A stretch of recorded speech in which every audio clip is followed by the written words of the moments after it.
Estamos bajo una nueva administración. Es el título que elegí para poder entender un poco lo que es el Sermón del Monte, en donde el Señor viene predicando en, en sus primeras armas.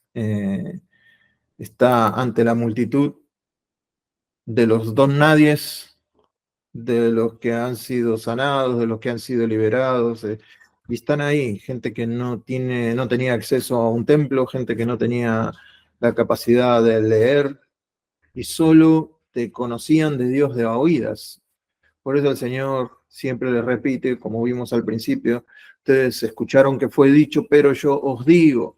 Entonces todo este ambiente era un ambiente en donde las personas conocían a Dios, pero por lo que le habían dicho, no por lo que habían leído, porque los rollos eran escasos, la gente no sabía leer o no podía leer, y entonces estaban limitados por lo que les dijera un sacerdote, un escriba, un fariseo o un sumo sacerdote. Y a veces esa ley se torcía para que ellos pudieran acomodar su humanidad a cumplir la ley, lo que Jesús viene y tira por tierra.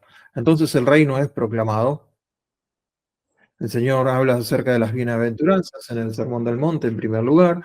Después, el Señor habla de sus leyes, ¿sí? Habla de la ley del asesinato, del adulterio, del juramento, del talión y del amor. Y le pone un marco totalmente distinto a esas leyes. Y es ahí donde nosotros decimos, oíste que fue dicho, pero yo os digo, un marco completo. El Señor no vino a abolir la ley, sino a cumplirla.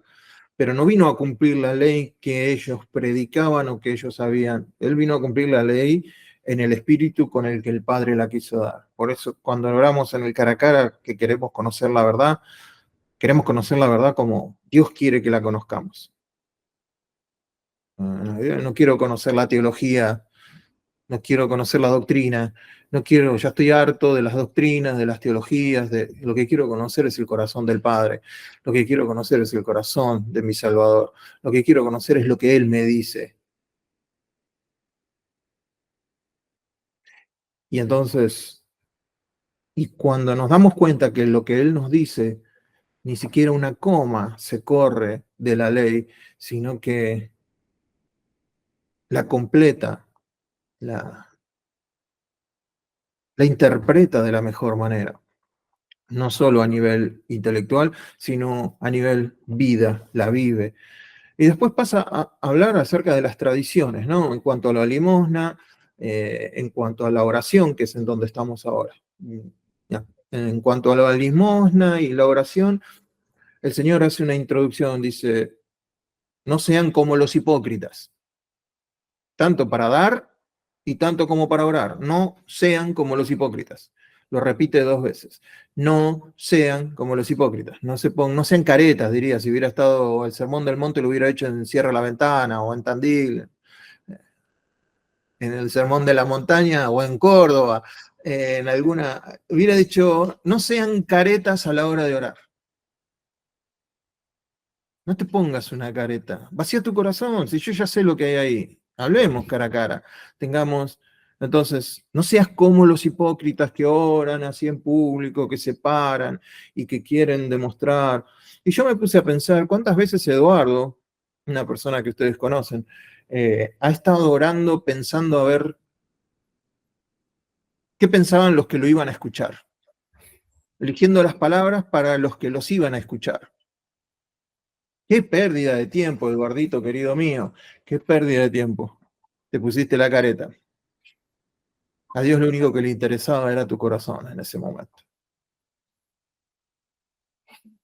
Y el Señor nos da un secreto, no sé, nos da la receta, que parece que a la carne no le gusta mucho, pero bueno, es la receta. Dice, si vos querés algo, ¿querés que te reconozca el público? ¿Te gusta que te reconozca el público? Bueno, anda a lo secreto. ¿Sí? Si vos vas a lo secreto, mi Padre te recompensará en público. Dos veces lo dice. Anda a lo secreto y mi Padre te va a recompensar en público. Entonces, ¿te gusta o nos gustaría que nos reconozcan en público? La intención no es ir al público y tratar de asombrar al público, porque ahí ya tenemos nuestra recompensa, un aplauso, un qué bueno que estuvo, o lo que sea. Ya está, ahí quedó. En cambio, si vamos a lo secreto, nosotros que vamos a lo secreto con el Padre, la recompensa vendrá en público y esa recompensa recibirá de parte de nosotros una alabanza a Dios, y entonces ahí tiene sentido. Después de hablar de eso, el Señor empieza a hablar lo que nosotros conocemos como el Padre Nuestro, ¿sí? El Padre Nuestro, que es donde estamos mirando ahora. Yo pensé que esto iba a ir rápido, pero bueno, ustedes saben que soy medio larguero y por ahí me puedo quedar con un versículo. El enfoque es el corazón. Desde que vamos viendo el Sermón del Monte, el Señor está hablando al corazón de las personas, no a la mente, no al intelecto, sino al corazón. El corazón se desenfoca, el corazón se desentona, pero rápido. Podemos salir de la presencia del Señor y estar caminando por las nubes y ya enseguida nos encontramos con nuestra esposa o con nuestro esposo que nos dice algo, pum, ya se desentonó ese corazón, de las notas que Dios nos había dado, de esa armonía que habíamos logrado con el Señor en su presencia y nos encontramos con alguien en la calle, alguien que nos cruza el auto, alguien que esto, ¿no? Y listo, hay que volver a entonar ese corazón, hay que volver a afinarlo. Por eso, porque del corazón salen todas las cosas y el corazón es lo que dirige las acciones. Padre nuestro. El esquema del Padre nuestro es muy sencillo y está basado sobre que no te des prisa con tu boca, ni en tu corazón se apresure a proferir palabra delante de Dios. ¿Sí? Parece que hay hay un estándar dentro de la iglesia, que los que mejor oran o los mejor predican son los que tienen más labia. Es así. Si tenés buena labia vas a ser un buen predicador, si tenés buena labia vas a ser un buen orador. Pero cuando nosotros vamos a la Biblia, vemos que las oraciones registradas de Jesús son telegramas. Y ustedes encuentran una oración de Jesús larga, registrada, bueno, la vemos. Los invito a que la busquen. De todas maneras, él pasaba toda una noche orando con el Señor. Eso no está registrado cuál era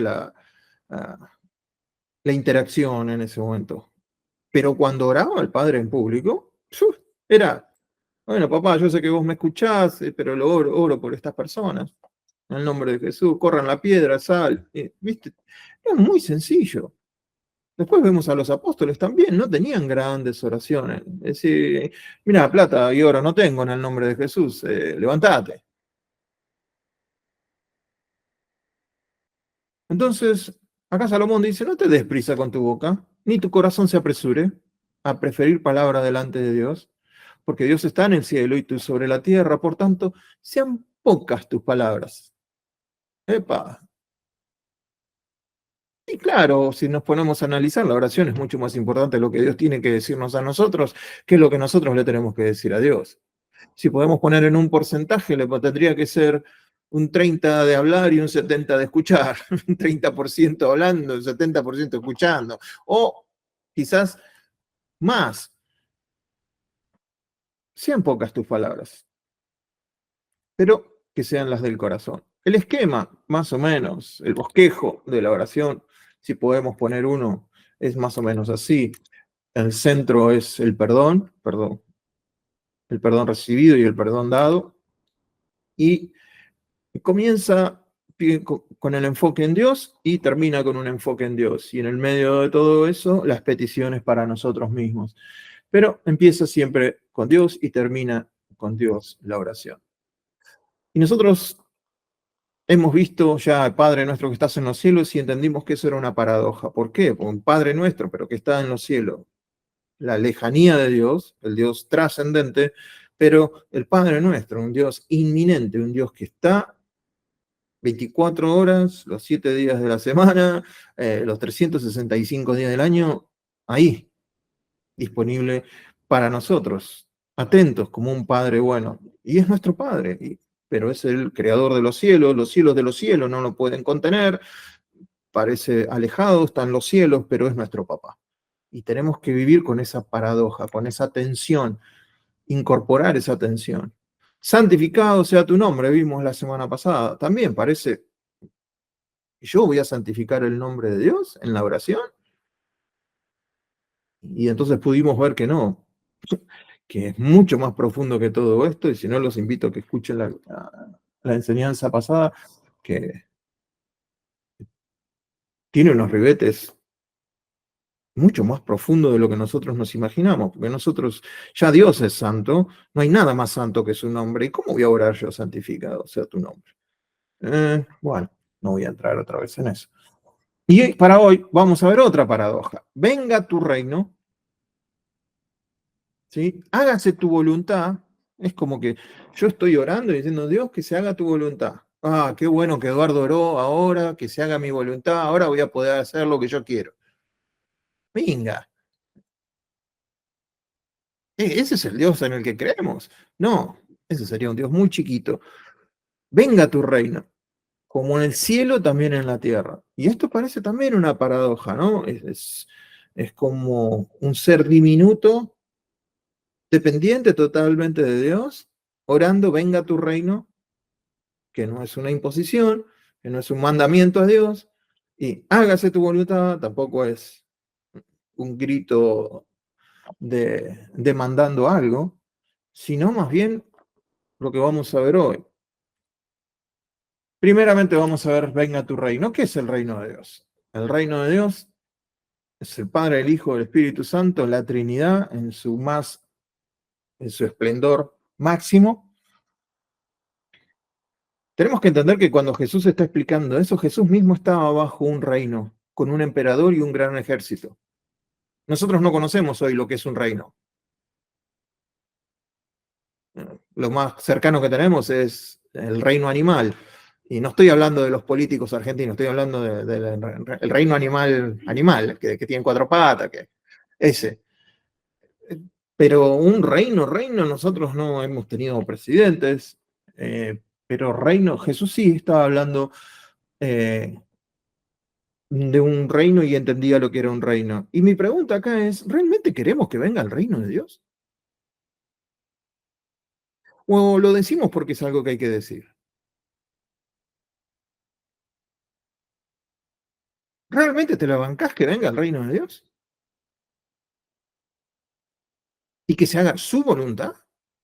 ¿Te lo bancarías? ¿O es una oración vacía de contenido, vacía y decís, no, bueno, eso es lo que hay que orar, me encantaría que lo haga, pero mientras tanto a mí déjame con lo mío, déjame con mi quintita, déjame hacer lo que yo tengo ganas de hacer, mi reino, mi voluntad? Ah, no, pero cuando oro digo, venga tu reino y hágase tu voluntad. Pero el corazón, ¿qué te dice? Bueno, es una buena pregunta para hacernos cada uno de nosotros. ¿Qué dice el corazón? ¿Que venga, se haga su voluntad o estoy bien con mi reinito y mi voluntad?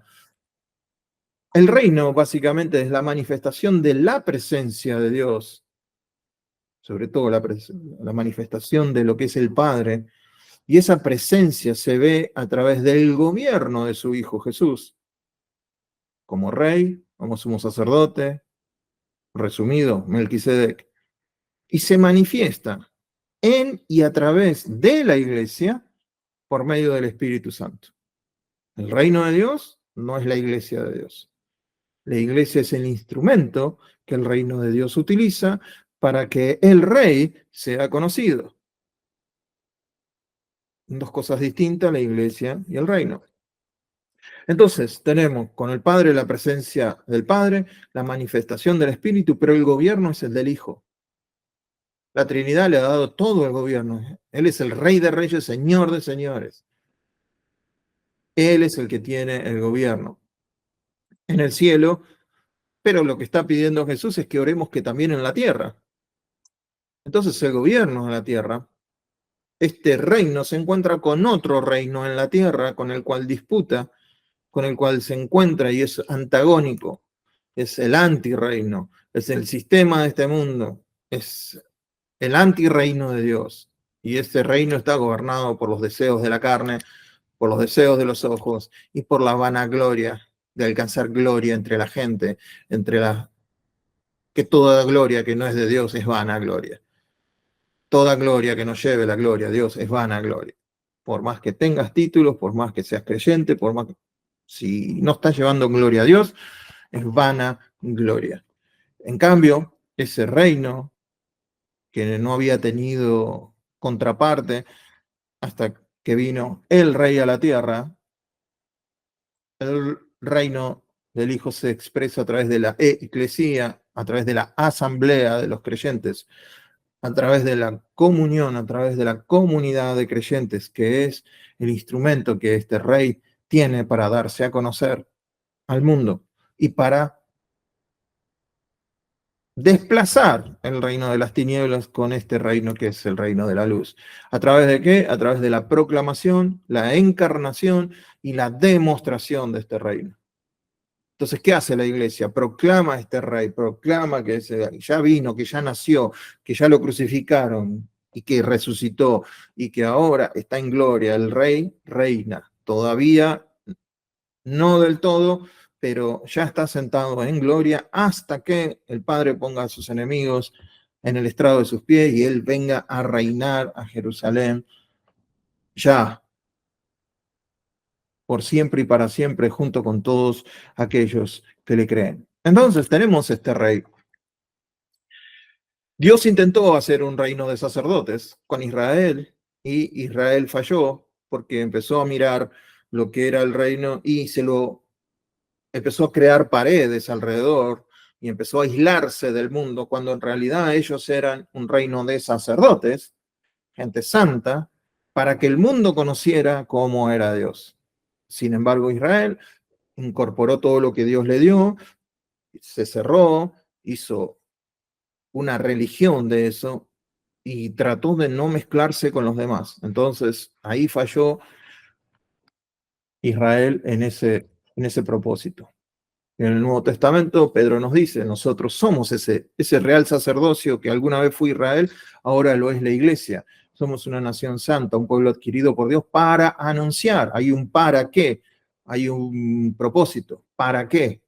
¿Para qué somos real de una sacerdocio, nación santa y un pueblo adquirido por Dios? ¿Para qué?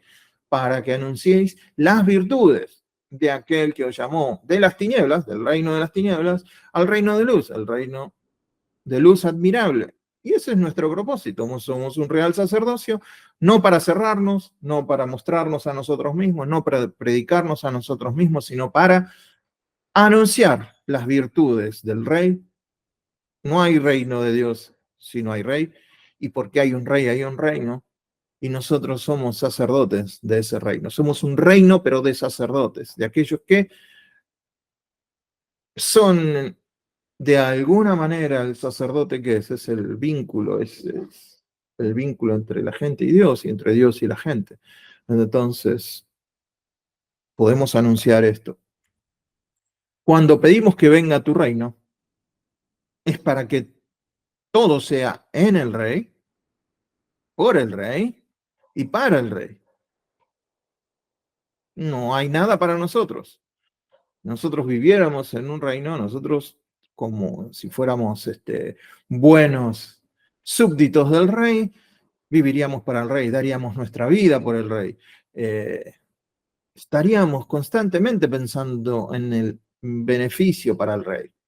Obviamente que el rey se encarga de hacer lo suyo, de cuidarnos, de protegernos, de proveer, pero todo nuestro corazón tiene que estar en el rey, por el rey y para el rey. Y sobre todo con un rey que murió por nosotros, no escatimó su sangre a la hora de tener que morir, no puso su vida, no estimó su vida y le esquivó al bulto, sino que fue. Nuestra alianza o compromiso, algo que hicimos en el bautismo, nuestra alianza y compromiso. Nos hemos casado con este rey, es nuestro Señor. Pero nuestra alianza o compromiso con cualquier otro tronito, es muy despectivo lo que estoy diciendo, ¿no? Bueno, era mi intención.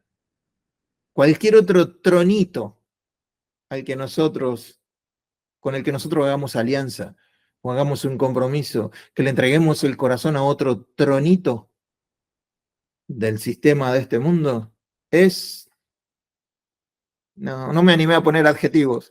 Me imagino que vos ya tenés un par. Hacer eso cuando tenés al Rey de Reyes y Señor de Señores y comprometerte con Él y vivir por Él, sentir por Él, ir a hablar con Él, que Él te cambie, que Él te hable, que Él te muestre, que Él... No, yo prefiero un tronito acá de la tierra. Bueno, a mí se me ocurre que es una estupidez. Se me ocurre que es algo que no va a tener trascendencia eterna. Se va a quedar acá. Por ende es una pérdida de tiempo.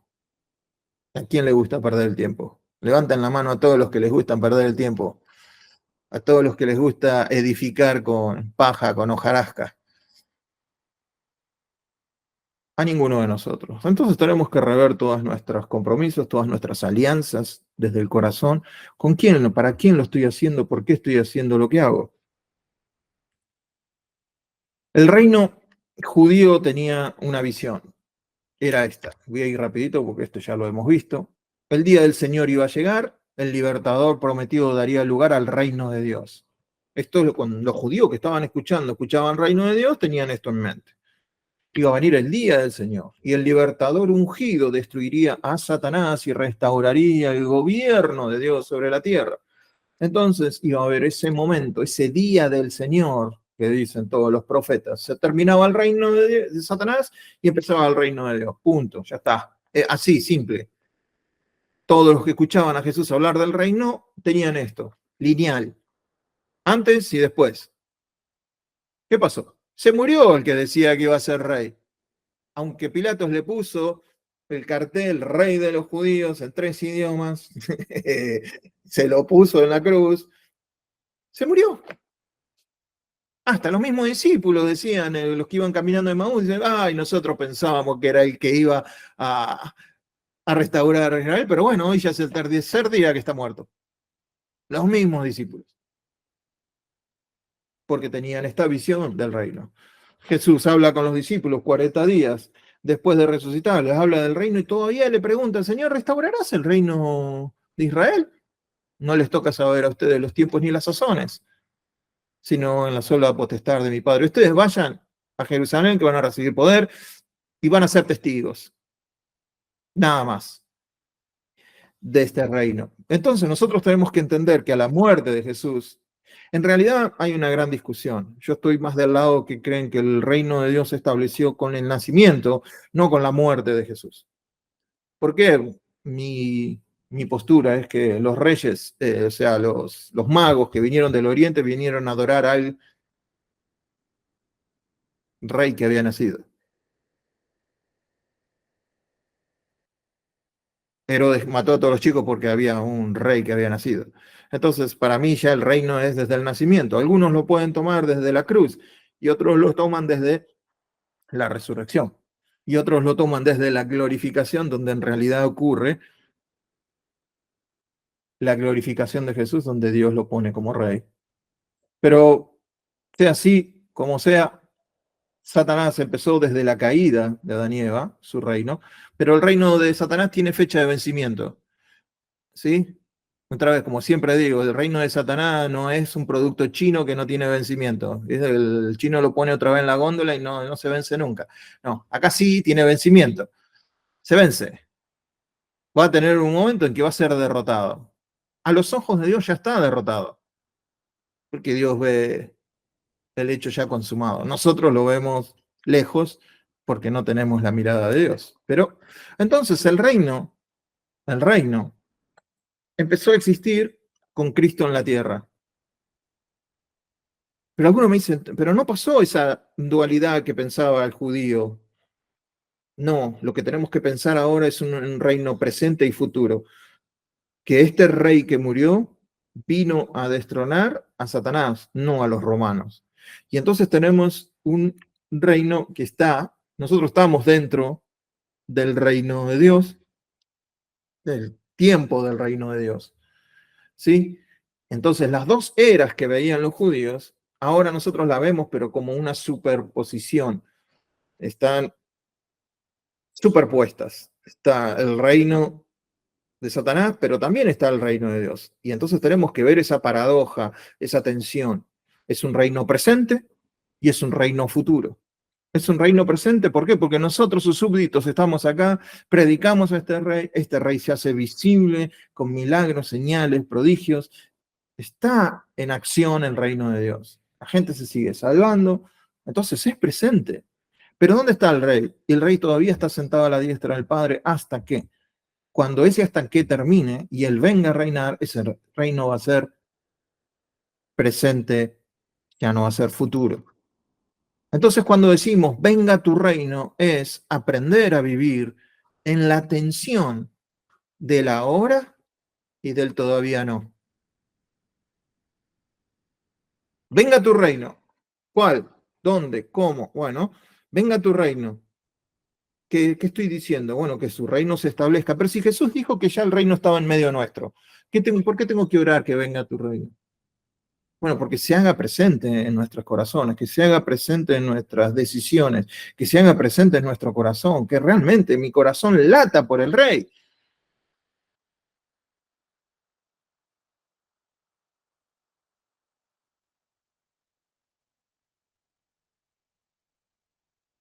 Venga tu reino. Yo veo las películas, me encantan las películas, eh, las de los cruzados y de esa época, pero a veces me pongo a pensar que hay gente que iba, los que iban en la primer fila, ¿no? En las guerras esas, digo, qué nabos que son. Yo me pondría al final, bueno, yo soy medio cobardón, ¿no? Digo, pero ir al principio, carne de cañón, como le decían acá, ser un boludo, ser un pelotudo, eran los que estaban al principio de la guerra. A eso se les decía boludo y pelotudo. Entonces, ser ese, digo, no, yo me vi un poquito al final, pero si uno va a la cosmovisión, esa gente daba su vida por un rey terrenal. Nosotros tenemos un rey celestial que dio su vida por nosotros. Y entonces nuestra cosmovisión tiene que ser distinta. Venga tu reino ya, ahora. Venga tu reino en mi matrimonio, venga tu reino en mi familia, venga tu reino en mi trabajo, venga tu reino donde sea, que el reino de Dios esté establecido. ¿Cuál es el reino de Dios? ¿Cuáles son las características? Justicia, gozo y paz. ¿Y cómo sé si el reino de Dios está establecido en mi matrimonio? Y bueno, porque va a haber justicia, gozo y paz. ¿Cómo sé si el reino de Dios está establecido en mi familia? Y porque hay justicia, gozo y paz. ¿Cómo sé si el reino de Dios está establecido en mi iglesia, en mi ministerio? Hay justicia, gozo y paz. Si alguno de esos tres ingredientes no hay, el reino de Dios no está. Y si el reino de Dios no está, lo que falta es más presencia del rey. Hay una deficiencia de rey en ese lugar. Hay una deficiencia de Jesús. Básicamente, Jesús no está presente. Entonces, si digo venga a tu reino, es que venga el rey a hacerse rey, a sentarse y a tomar su lugar, y yo, como buen súbdito, a sus pies.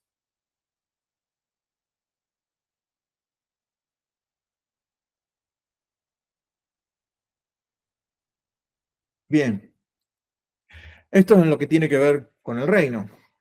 Pero, ¿qué de hágase tu voluntad? ¿Eh? Yo lo uso mucho esto, pero para decírselo a Marina, ¿viste? Hágase tu voluntad, Marina. Mentira, mentira. Hágase tu voluntad. Bueno, a ver, la voluntad de Dios. ¿A cuánto les gustaría tomarse un crucerito? ¿Eh? Un crucerito. Vamos a imaginarnos eso, que estamos en un crucero. Esos cruceros son como una ciudad flotante, tienen de todo. Piscina, cancha de tenis, cancha de golf, podés escalar, tenés bar, es como una ciudad. Podés estar meses ahí arriba y no necesitar de nada. Marina, anda buscando un crucerito que nos podamos ir por algún lado, por ahí. Sí, ahora imaginemos que ese crucero es Jesús. El capitán de ese crucero es el mismo Señor.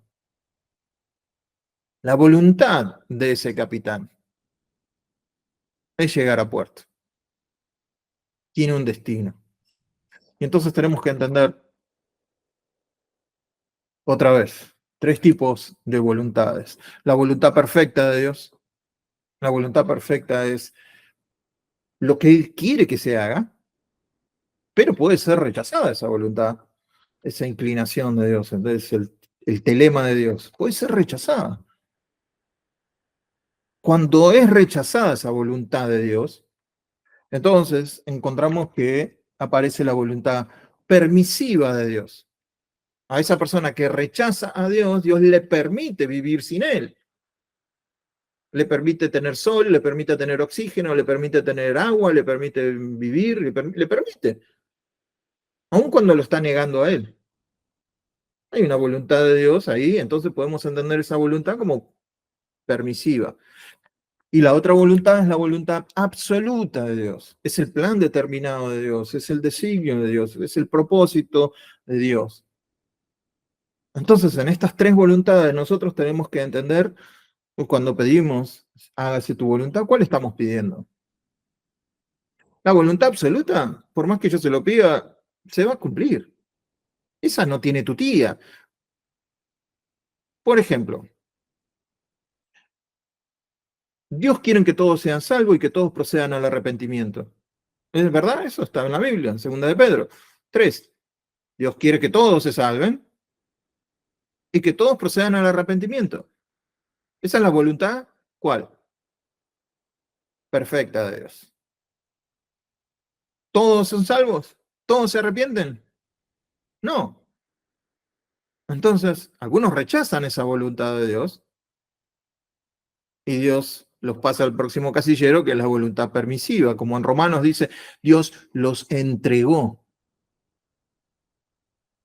¿Sí? Aquellos que no quieren saber de nada, los entregó a una mente depravada, los entregó. O sea, básicamente la voluntad de Dios, que era perfecta para cada ser humano que ha pisado esta tierra, ahora ese ser humano ha decidido, entonces pasa a estar en la voluntad permisiva de Dios, aun cuando ande fuera de Dios.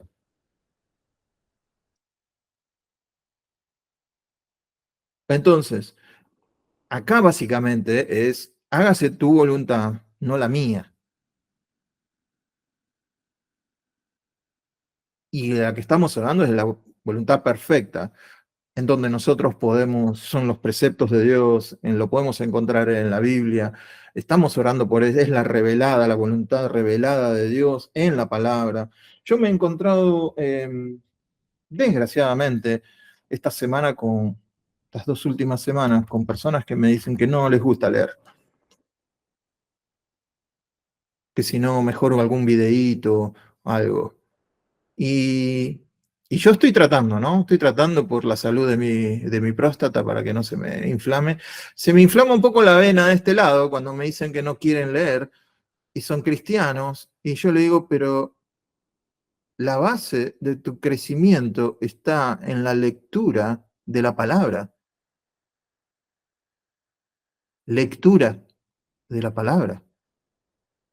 No, no, a mí no me gusta leer. Eh, no tiene dibujitos la Biblia. Entonces la vena se va hinchando un poquito más, un poquito más.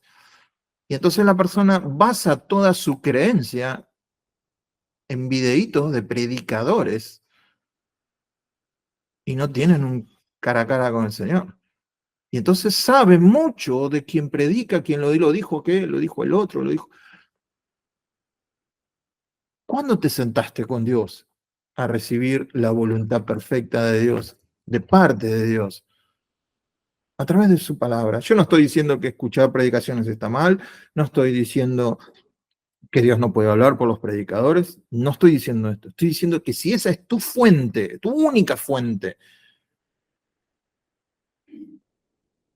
tenés que reverlo y sacar de tu vocabulario el no me gusta leer. No es muy largo, no es muy aburrido. Si, si te aburre estar con Dios, acordate que vas a estar toda una eternidad con Dios. Sí. Volviendo a la voluntad de Dios. José es entregado por sus hermanos y alguno podría decir, bueno, pero esa, ¿cuál es la voluntad? Bueno, José lo dice, ustedes no me entregaron, fue Dios el que me puso acá. La voluntad absoluta de Dios era tener a José en ese lugar para su pueblo. La voluntad perfecta de Dios tuvo que pasar a la voluntad permisiva y que haya sido de esa manera, que lo hayan tenido que vender. Pero José mira el cuadro completo y dice, no fueron ustedes, fue un plan de Dios. Entonces, dentro de estas tres voluntades, cuando ustedes lean la Biblia, van a tener que ver, bueno, ¿cuál es esta voluntad? Yo no estoy orando por la voluntad absoluta de Dios. La voluntad absoluta se va a hacer. Pero ustedes van a encontrar constantemente a Jesús diciendo, todo el que hace la voluntad de mi Padre, ese es mi hermano y mi hermana y mi madre. O vamos a encontrar más adelante en el Sermón del Monte que Jesús dice, no todo el que dice, Señor, Señor, entrará al reino de los cielos, sino el que hace la voluntad de mi Padre. ¡Upa! Ahí se nos quemaron los papeles. Bueno, ya lo veremos cuando lleguemos ahí, pero reino de los cielos, la voluntad, y uno que dice Señor, Señor.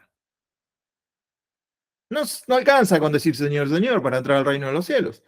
Hay que hacer la voluntad del Padre. ¿Y cómo voy a conocer yo cuál es la voluntad de mi Padre? Para mí. Bueno, te recomiendo la lectura de la palabra. Disciplinada. ¿Sí? De ahí viene la palabra discípulo. Alguien que se disciplina a hacer algo. El capitán está al timón del barco. Él es el que determina su rumbo. En este crucero tenemos la oportunidad de, durante días, hacer lo que se te canten las amígdalas. ¿Sí? Un día podés ir y decir, che, vamos a jugar al tejo, vamos a jugar al tejo. Otro día, vamos a la piscina, está lindo el sol, vamos a la piscina. ¿Podemos tomar sol vamos a tomar sol, que andamos bajo de vitamina D. Tomemos sol en la cubierta, ahí tomamos unos mates. O a la tardecita, podemos entrar unas copas al bar, podemos tomar algo, sí, también. ¿Podemos escuchar música? Sí. ¿Podemos leer la Biblia también? Sí. Ah, puedes hacer lo que quieras arriba del... Llévate una Biblia. Puedes hacer lo que quieras arriba del crucero. Pero también puedes tener una aventura con alguien que no sea tu esposa. Puedes hacerte de algo que alguien se descuidó y encontraste algo antes que lo perdiera y te puedes afanar algo. Tenemos una variedad de cosas que podemos hacer en este crucero. De hecho, el crucero no se llama Titanic, así que tranquilo, este va a llegar a destino. Este sí llega a destino. Ninguna de las cosas que hagamos va a cambiar el destino del barco. El tipo que robó, el tipo que se acostó con alguien que no era la esposa, el tipo que se emborrachó, el tipo que robó, no va a cambiar el destino del barco. El destino es la voluntad absoluta de Dios que va a llegar a su destino. Por eso yo no tengo que orar. Yo lo que tengo que orar es que porque en mi corazón esté el deseo de hacer lo que Dios quiere que yo haga, lo que le place a Dios, que se haga la voluntad perfecta, lo que dice en su palabra, lo que dice, que mi corazón esté abierto a eso, a que aunque yo tenga la posibilidad de hacer lo que se me cante en el crucero, yo pueda hacer lo que le agrade a Dios. Entonces, ni siquiera las decisiones del mundo, de todos los que están en ese barco, va a determinar el destino de ese barco, que está controlado por una autoridad que está por encima de ellos, y aun cuando esa autoridad está por encima de ellos tienen todo el derecho dentro del barco, dentro de los límites, moverse en esa nave. Pueden tomar decisiones. Algunas de esas decisiones pueden ser desastrosas, obviamente. Algunas pueden ser suicidas. Por eso es importante tener en cuenta, el reino de Dios y el plan de Dios para la historia se va a cumplir. El barco va a llegar a puerto. Nadie puede detener este barco. La cuestión es si estás a bordo del barco o no estás a bordo del barco. Eso depende en gran medida de vos y de mí. Un pasajero en el barco no puede determinar si el barco va a llegar a destino o no. Pero ciertamente sí puede determinar si va a estar en el barco cuando el barco llegue a destino. Alguien se puede bajar.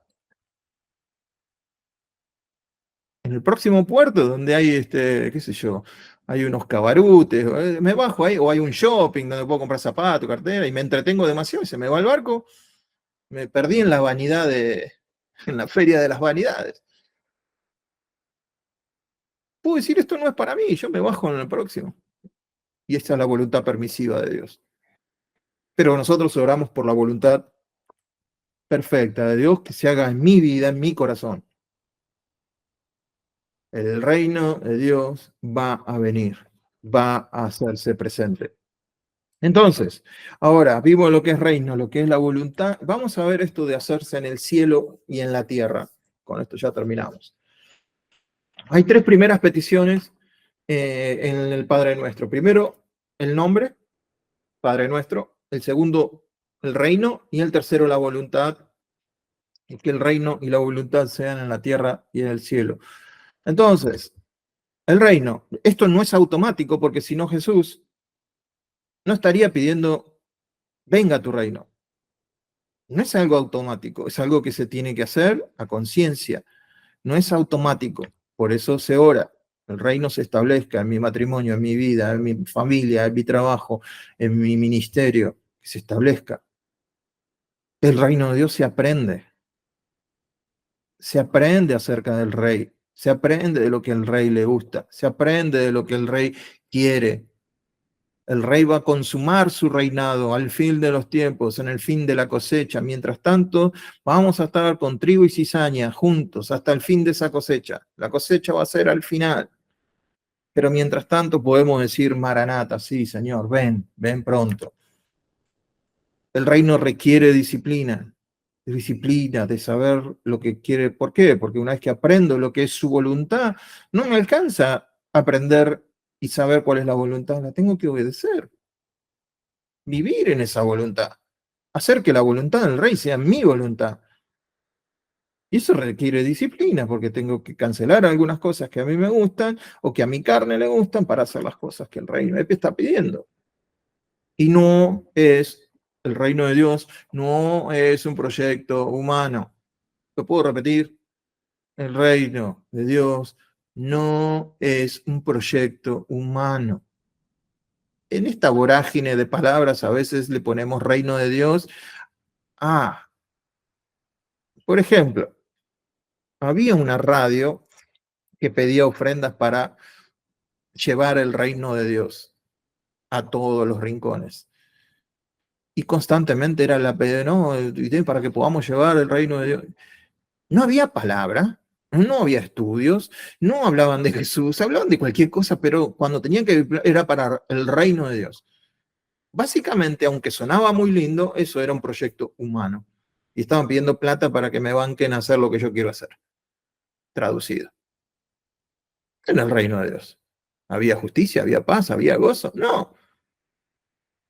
Entonces cae por tierra, yo puedo determinar que eso no era el reino de Dios. Entonces el reino de Dios no es un proyecto humano, no es una visión. Ah, tengo esta visión, ayúdenme a cumplir esta visión, este es el reino de Dios. No, el reino de Dios es otra cosa. Y la voluntad de Dios en el cielo ya no se necesita. Cuando estamos hablando que se haga su voluntad, no estamos hablando que se haga su voluntad en el cielo. En el cielo ya se hace la voluntad de Dios. Cuando estamos ya en el cielo, ya el Señor no nos tiene que hablar de lo que es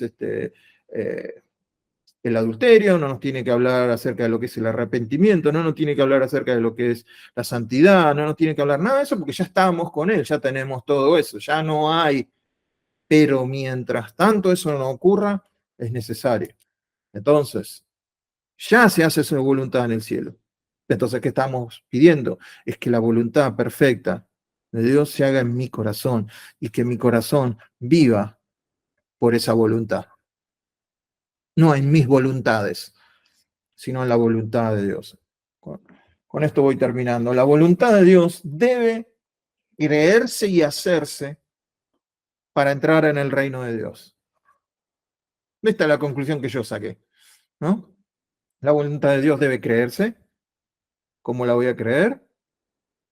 Por oídas, oír lo que el Señor dice, eso es fe, como viene por la palabra de Dios, y una vez que la tengo, vivirla, creerla al punto de vivirla, y ahí voy a estar en la esfera de lo que es el reino de Dios acá en la tierra.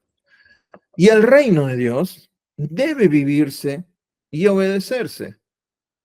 Y de esa manera me voy a estar dando cuenta que estoy dentro de la voluntad de Dios.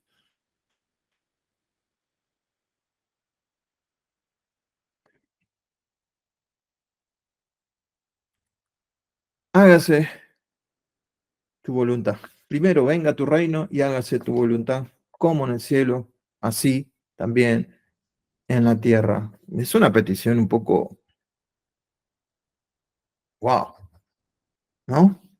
Que tu gobierno, básicamente estamos diciendo que tu gobierno gobierne mi corazón y que mi corazón tenga tu voluntad, así como se hace en el cielo, que yo también lo pueda hacer acá en la tierra.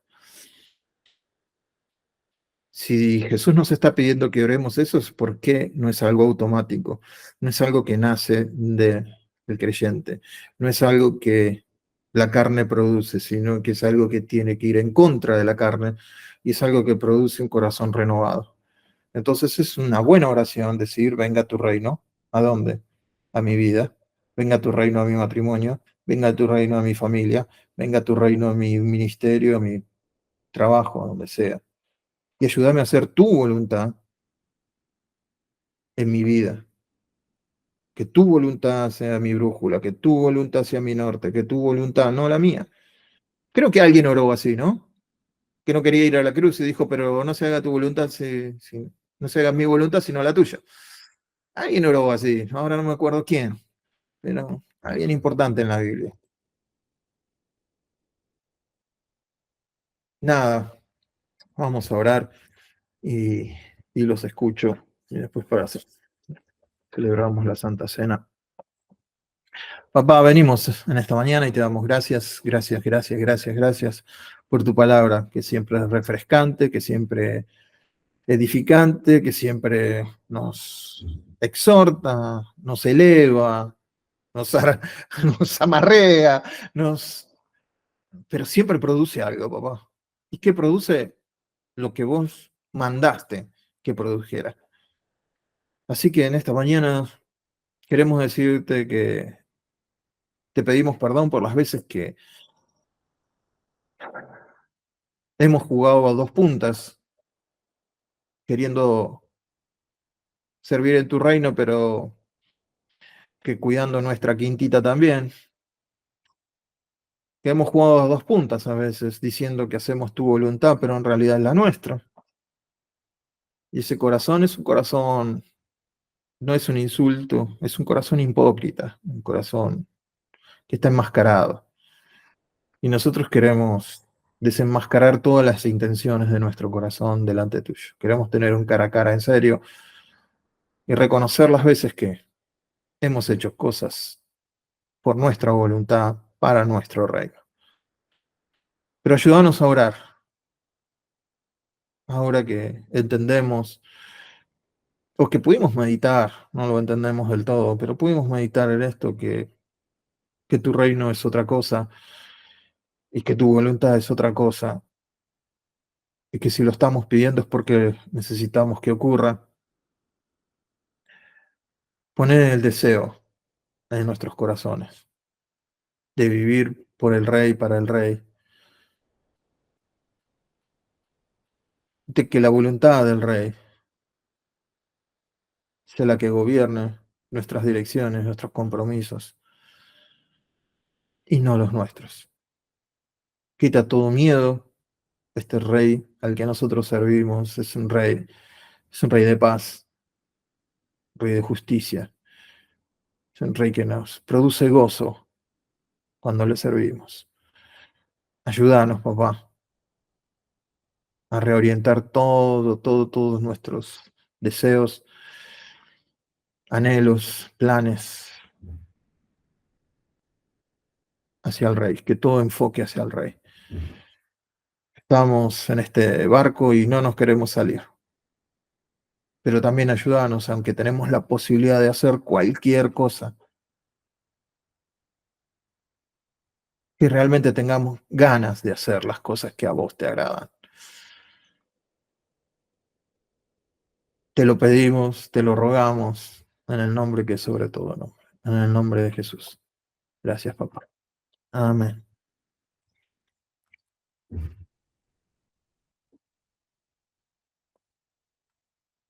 Amén.